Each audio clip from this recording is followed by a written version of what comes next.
Good evening. Welcome to Recovering Perfectionist Mama, Grace in Progress podcast.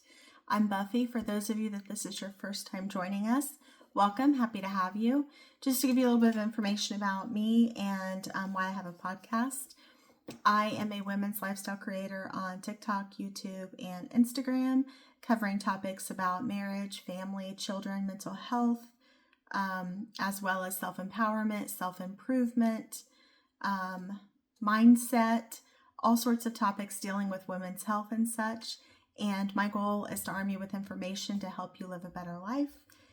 Maybe that certain topics you might not have been aware of and then become aware of and live the life that you want. Model that for your children and that potentially be part of your legacy. How great would that be? So today we're going to talk about the emotional toll of motherhood, managing anxiety, burnout, and finding your way back to yourself. Welcome back, beautiful friends. Welcome to the Recovering Perfectionist Mama, Grace in Progress, the space where we talk about the real, unfiltered, and emotional side of womanhood and motherhood. Today we're talking about something that isn't easy to admit out loud, the emotional toll of motherhood. The quiet anxiety that hits at night. How many of you are familiar with that? The invisible burnout no one sees because you keep smiling through it. The guilt that whispers you should be grateful when you're trying to hold it all together. I want you to know you are not broken. You are not weak. You are human. In this episode, we're going to unpack the emotional reality of motherhood that no one prepares you for. How to recognize the signs of anxiety and burnout. When to seek help, and how to ask for it without shame, and practical healing exercises to begin restoring your emotional balance. Let's take a deep breath together and start untangling the emotional weight we carry as mothers. The silent emotional load. Motherhood changes everything. Your body, your sleep, your identity, your relationships. But what it also changes, quietly and often invisibly, is your emotional landscape. Suddenly, you're carrying not only your emotions, but everyone else's. You're the emotional thermostat of your home.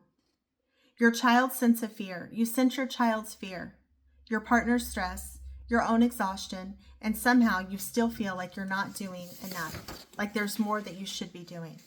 This is called the emotional load, the mental and emotional labor that mothers often bear silently.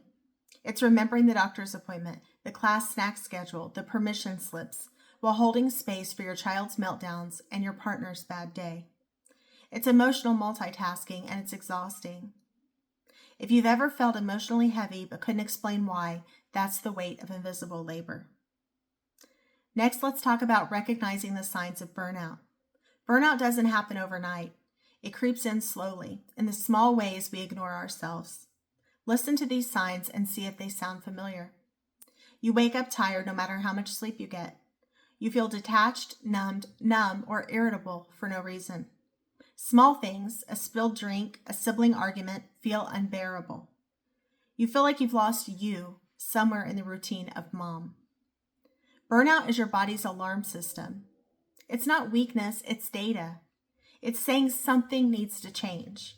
And oftentimes we ignore it because we feel like our children, our partners, other people need us more than we need to look after ourselves.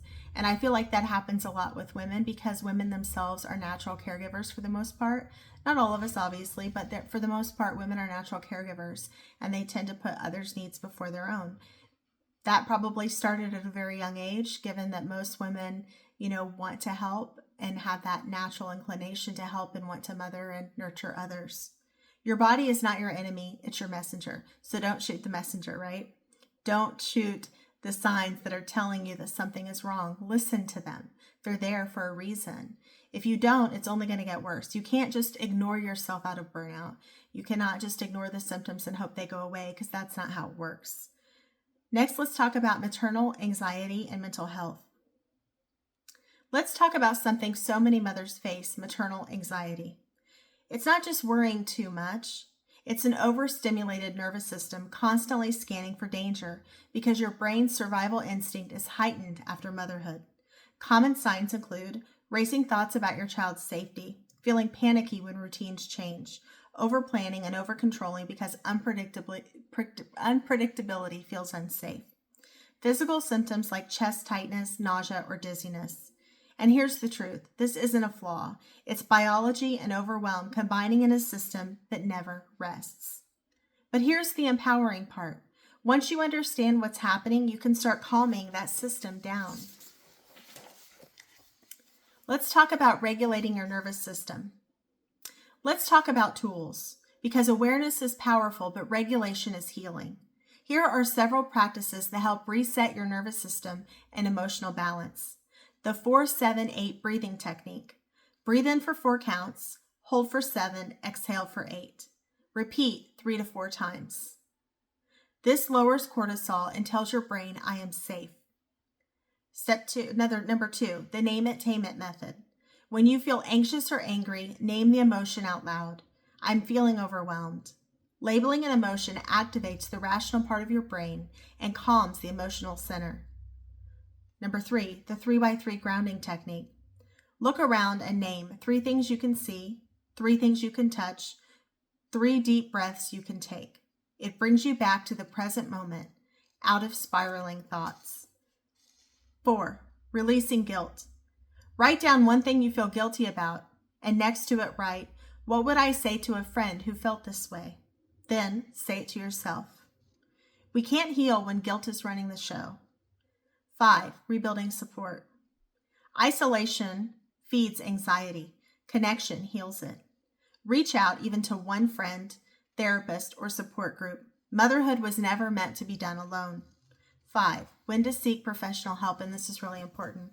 I just want to put a preface here that it is not weak to seek emotional help or seek help from a professional, because sometimes things get kind of let go, like things literally get out from under our control, and we don't realize because we're inside the body when we actually need help and when things are so gone that we can't help ourselves. So we need the help of a professional to be able to guide us through that. And given the heavy emotional load that a lot of women carry, it's not something that we can do as a side project, right? I mean, do we have time to read all the self-help books? Do we have time to, oftentimes that hour a week could be some of your most productive time and get you back to where you need to be, probably sooner than you would be able to get yourself back to where you needed to be. So definitely don't discount that. I mean, if you have any inkling that maybe that's something that you need, don't be afraid to reach out to someone. Don't be afraid to ask for referrals or suggestions to your doctor or to someone that you trust. Here's the truth. Sometimes no amount of journaling, meditation, or breathing will be enough. And that's okay. You may need support from a licensed therapist specializing in postpartum or maternal mental health, a support group like Postpartum Support International, your primary care provider to rule out hormonal or thyroid changes. If you are struggling to function daily, feeling persistently hopeless, numb, or angry, having intrusive thoughts that scare you, it's time to seek help. Not because you failed, but because you're brave enough to choose healing. And you probably want that for your children as well, meaning you know that they need you to be healthy and you need to be healthy so you can enjoy life again and do the things that called you to motherhood in the first place. And don't forget, you deserve care too. You're a human, you're worthy, you're valuable, and a lot of people count on you and they need you. So don't be afraid to ask for help. Exercises for emotional renewal. Exercise 1, emotional permission journaling. Write, today I give myself permission to feel. Let whatever emotion comes up that flows through your pen. Tears, anger, laughter, it's all movement. Exercise 2, the micro moment reset. When you feel overwhelmed, take 60 seconds to step outside, feel sunlight, take 1 slow breath and say, I am safe in this moment. Exercise 3, self-compassion mirror practice. Look at yourself in the mirror, tired eyes and all, and say, I'm doing my best. My best is enough. Repeat it daily. Your nervous system listens to your words. We're at the closing reflection here. Motherhood is sacred, but it's also stretching, emotional, and sometimes heartbreaking. You can love your children and feel lost. You can be grateful and exhausted.